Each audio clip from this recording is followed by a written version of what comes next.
Hello दोस्तों, हमारे इस यूट्यूब चैनल में आपका बहुत बहुत स्वागत है। दोस्तों, अगर आप भी Bihar state power holding company limited में तकनीशियन ग्रेड 3 परीक्षा की तैयारी कर रहे हैं फ्रेंड्स, तो यह वीडियो आपके लिए बहुत ही उपयोगी होने वाली है।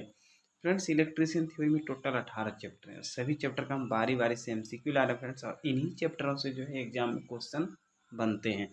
तो फ्रेंड्स, कहीं ना कहीं ये जो है काफ़ी इंपॉर्टेंट हो जाता है। फ्रेंड्स, अभी तक हम लोगों ने जो है 16 चैप्टर यानी 16 चैप्टर पे वीडियो अपलोड कर दिए हैं एमसीक्यू। और फ्रेंड्स, आज हम लोग जो देखेंगे ये 17 चैप्टर का देख सकते हैं पार्ट 2। इससे पहले फ्रेंड हम लोग ने इसका पार्ट 1 भी अपलोड कर दिया है। अब जरूर जाकर देखें और अपना रिवीजन करते रहें। तो फ्रेंड्स, क्या था 17वां चैप्टर में? वैद्युतिक ड्राइव देख सकते हैं, इलेक्ट्रिक ड्राइव था। चलिए देर न करते इसकी शुरुआत करते हैं। जो भी चैनल पर नए होंगे चैनल को सब्सक्राइब करके बेल आइकन को ऑन कर दिया फ्रेंड्स। नीचे जो है टेलीग्राम का लिंक दिया गया डिस्क्रिप्शन में, उसको जरूर ज्वाइन करें। इसका पीडीएफ आपको मिल जाएगा टिक लगा हुआ, आप वहाँ से भी रिवीजन कर सकते हैं। तो फ्रेंड्स, कल हम लोगों ने जो है 65वां प्रश्न तक देखा था। आज हम लोग 66 से देखेंगे क्या है प्रश्न। 66वां प्रश्न क्या है? सेंट्रीफ्यूगल पंप के लिए मोटर का चयन करते समय कम से कम महत्वपूर्ण विशेषता यह है। तो फ्रेंड्स, कम से कम यहाँ से है, कम से कम महत्वपूर्ण विशेषता यह है। तो फ्रेंड्स, क्या महत्वपूर्ण विशेषता है सेंट्रीफ्यूगल पंप के लिए मोटर का चयन करते समय? तो फ्रेंड्स, इसका आंसर ये बात पर ऑप्शन नहीं हो जाएगा। क्या हो जाएगा? गति नियंत्रण। इस चीज़ का ध्यान रखना फ्रेंड्स, महत्वपूर्ण विशेषता है गति नियंत्रण। अगला प्रश्न क्या हो जाएगा? 67 नंबर। आमतौर पर एक फ्लाई व्हील डैश के लिए किट फिट करते हैं।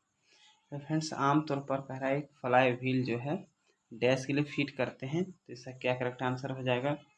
इसका करेक्ट आंसर बात ऑप्शन सी हो जाएगा। सही फ्रेंड, क्या है देख सकते हैं? पल्स्ड टॉर्क लोड ड्राइव कर रही क्यूमुलेटिव कंपाउंड मोटर, ये इसका करेक्ट आंसर हो जाएगा।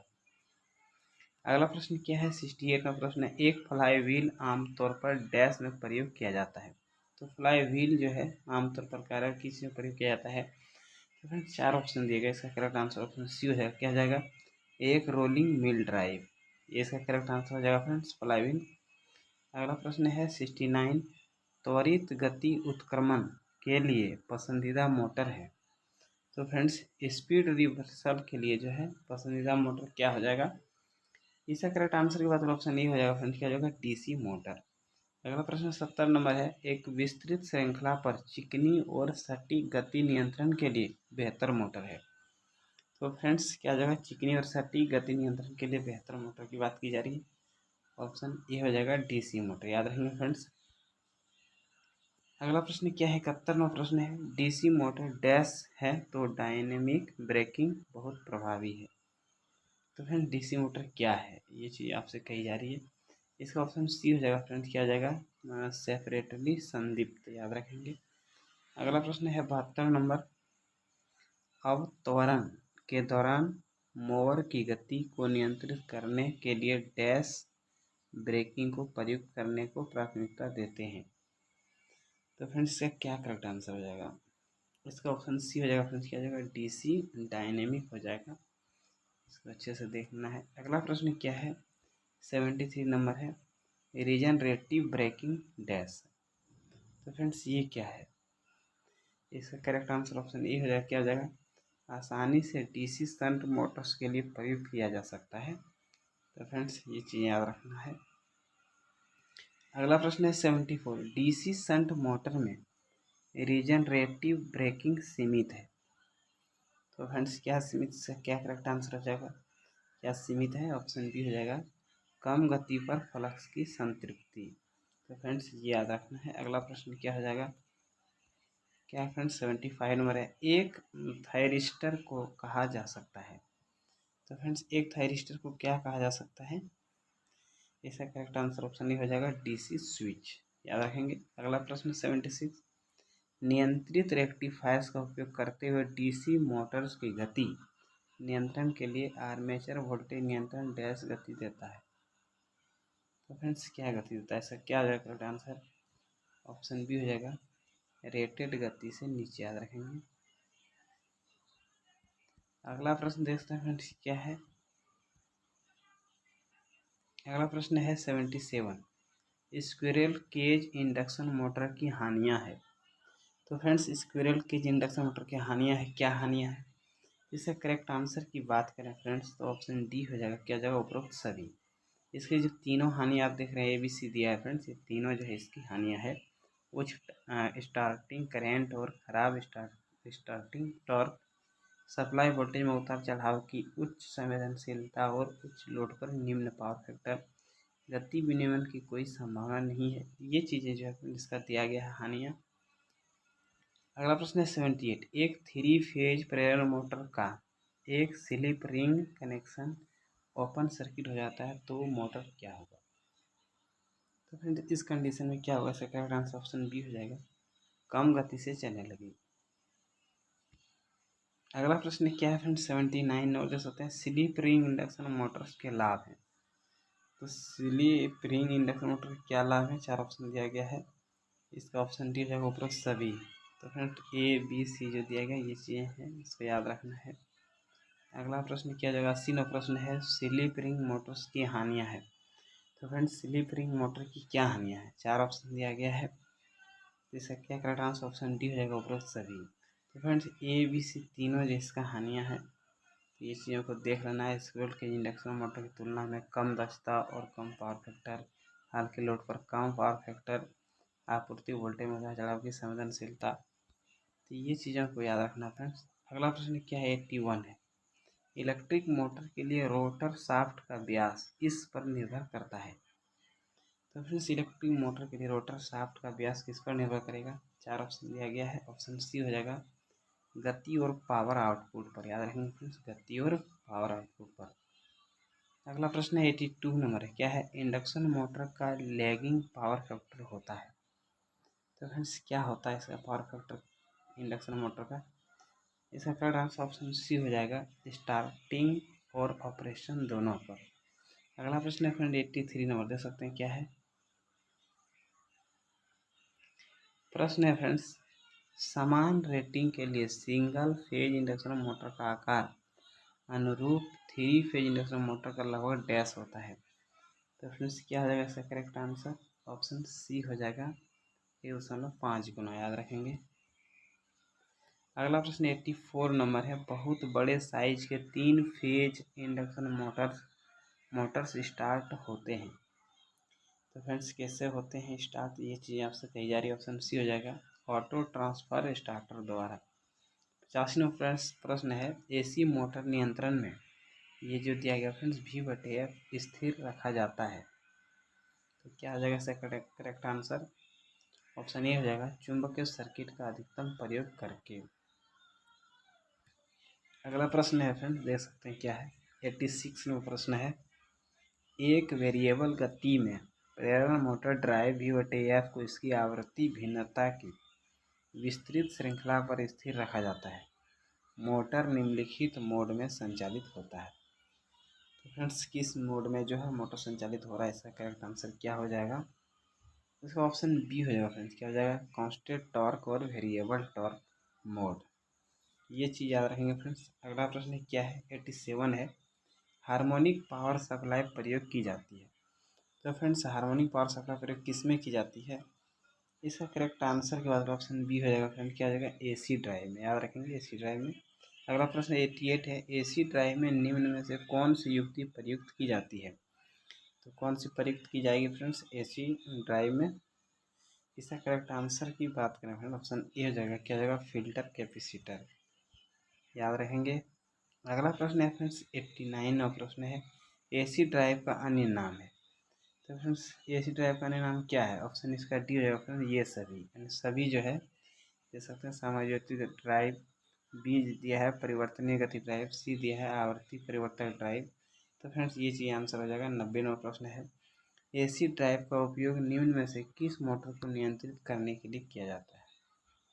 तो फ्रेंड्स इससे क्या हो जाएगा, किस मोटर को जो नियंत्रित करने के लिए? ऑप्शन सी हो जाएगा, ए और बी दोनों, यानी फ्रेंड्स प्रेरण मोटर और तुल्यकालिक मोटर जो है दोनों इसका आंसर हो जाएगा।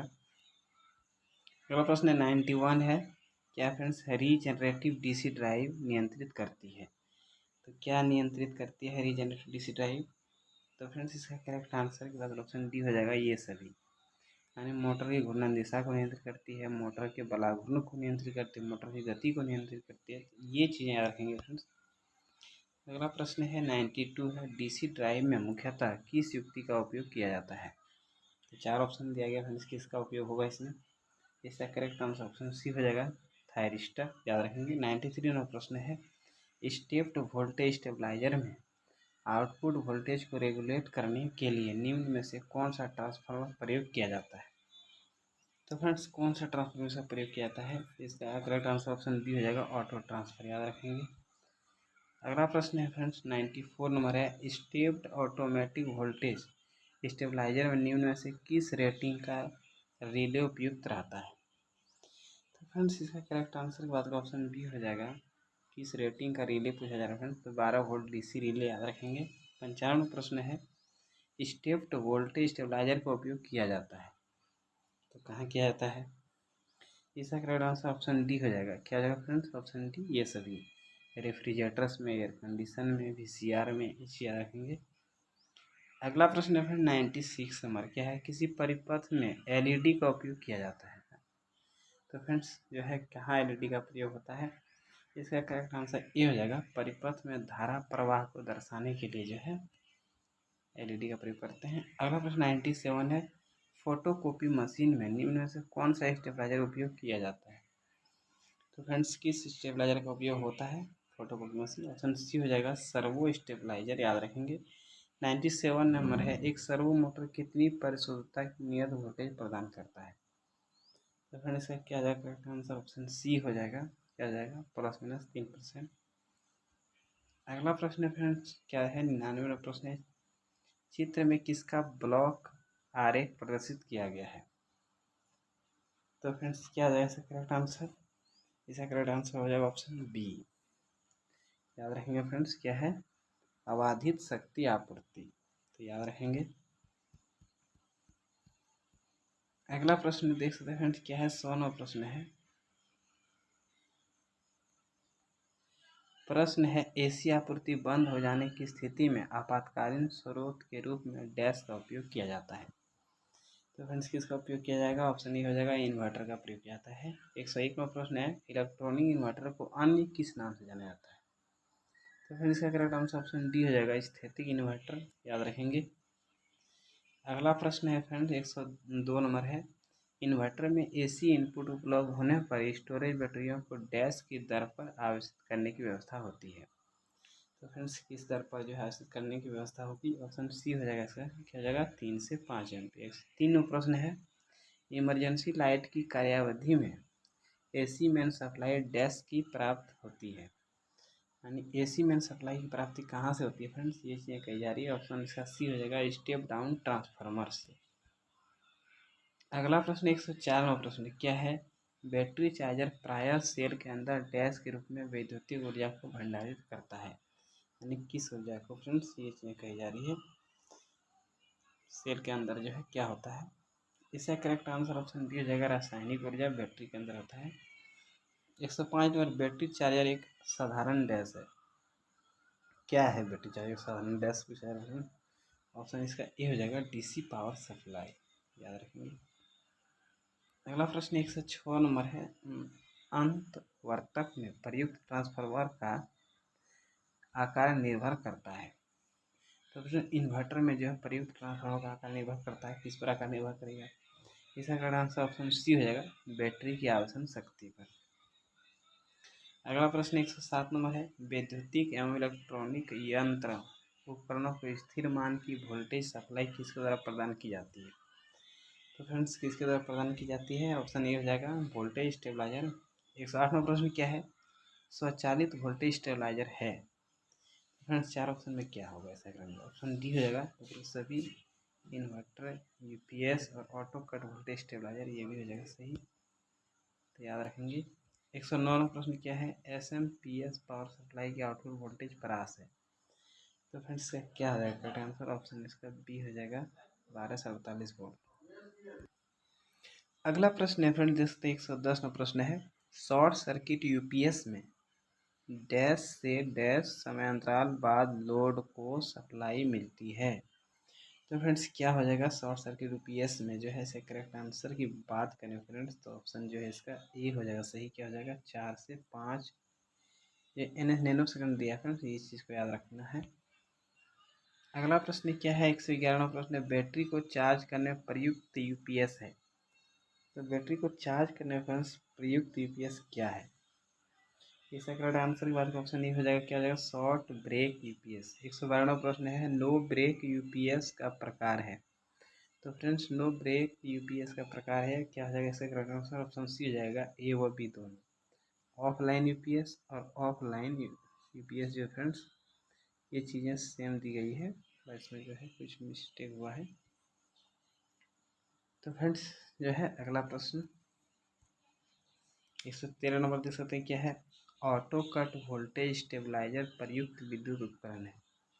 तो फ्रेंड्स क्या आ जाएगा, ऑटो कट वोल्टेज स्टेबलाइजर प्रयुक्त विद्युत उपकरण, इसका ऑप्शन डी हो जाएगा।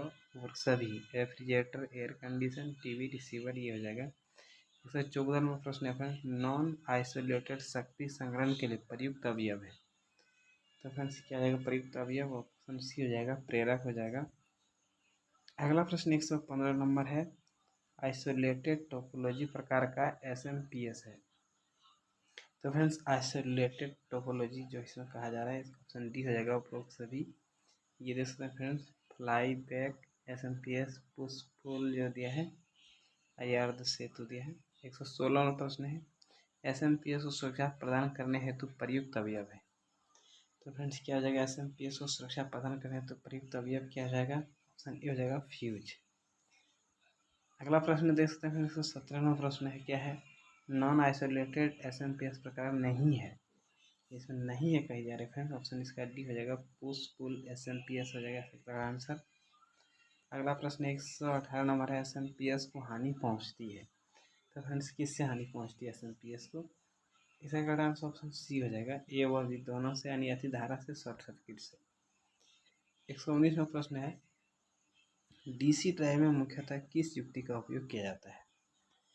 तो फ्रेंड्स इसका क्या है करेक्ट आंसर की बात, ऑप्शन सी हो जाएगा, थायरिस्टर हो जाएगा। अगला प्रश्न 120 नंबर है, क्या है, विद्युत ड्राइव के अवयव हैं। यानी विद्युत ड्राइव के अवयव क्या हो जाएगा फ्रेंड्स, इसका ऑप्शन डी हो जाएगा, नियंत्रण उपकरण एवं मोटर। तो याद रखेंगे फ्रेंड्स। अगला प्रश्न क्या है, 121 में प्रश्न है, एसी ड्राइव का उपयोग निम्न में से किस मोटर को नियंत्रित करने के लिए किया जाता है। तो फ्रेंड्स एसी ड्राइव का उपयोग किस मोटर को नियंत्रित करने के लिए किया जाता है, ऑप्शन सी हो जाएगा, ए व बी दोनों, यानी प्रेरण मोटर, तुल्यकालिक मोटर। ये प्रश्न को हम लोगों ने ऊपर में भी शायद देखा है। अगला प्रश्न 122 नंबर है, एसी ड्राइव की कार्यप्रणाली को प्रभावित करने वाला पैरामीटर नहीं है। तो फ्रेंड्स इसमें नहीं है जो कह रहा है, इसका ऑप्शन बी हो जाएगा, आधार गति, जैसा करेक्ट आंसर हो जाएगा। अगला प्रश्न 123 number friend, dash DC drive motor की गति एवं घूर्णन को सिर्फ एक दिशा में नियंत्रित करते हैं, यानी कौन।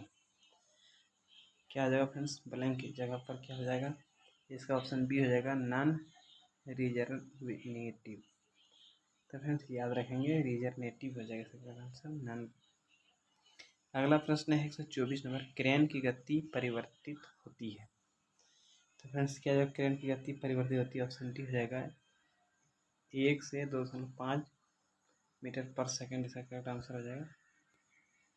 अगला प्रश्न है, रोलिंग मिल में मोटर का रेंज होता है।